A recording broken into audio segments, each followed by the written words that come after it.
are easy to cook. They are cheap. I'm sure you have them in your fridge right now. But how to make sure that each time you cook eggs, you can create a little masterpiece? These 6 egg life hacks will surely help you with that. Some people put the eggs in cold water. Others heat the water to boiling, then drop in the egg.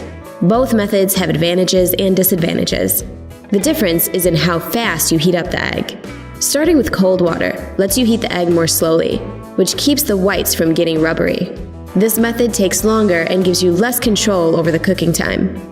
Besides, the egg will be harder to peel.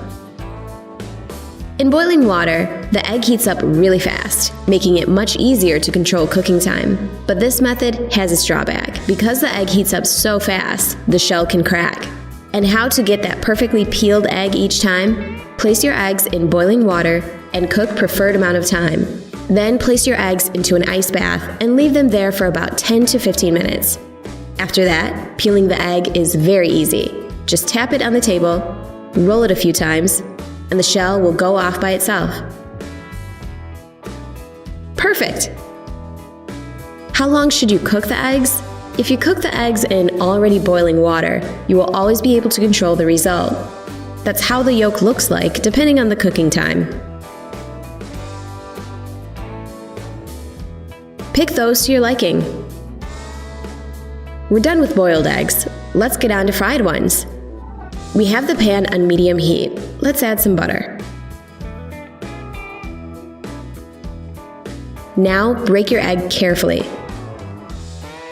The heat should be sufficient, but not too high, so that the white cooks but doesn't bubble.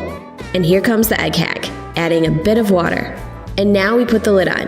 This creates kind of a steam bath for our egg, which results in a beautiful bright egg yolk and a cooked through white. And last but not the least way of cooking the eggs, scrambled eggs. First, let's crack the egg into the bowl. Oops, a piece of the shell fell right in. If you don't like your scrambled eggs with eggshell, then take the shell from the broken egg and use it to get the piece out of the bowl. To cook those perfect scrambled eggs, you need to beat them in a bowl. Then, season with salt and pepper to taste. Now, melt some butter in the pan. There should be quite a lot of it. Next, pour the eggs in and wait. Make sure to keep the heat pretty low. When the eggs start to set along the edge, take your spatula and start stirring the eggs from the outside in. When the eggs are about 2/3 cooked, we need to use another egg hack and a little bit more butter. Melt the butter and it will give our scrambled eggs a wonderful creamy taste. When you think the eggs need a little bit more cooking, remove them from the heat. Don't forget to take a photo for your Instagram.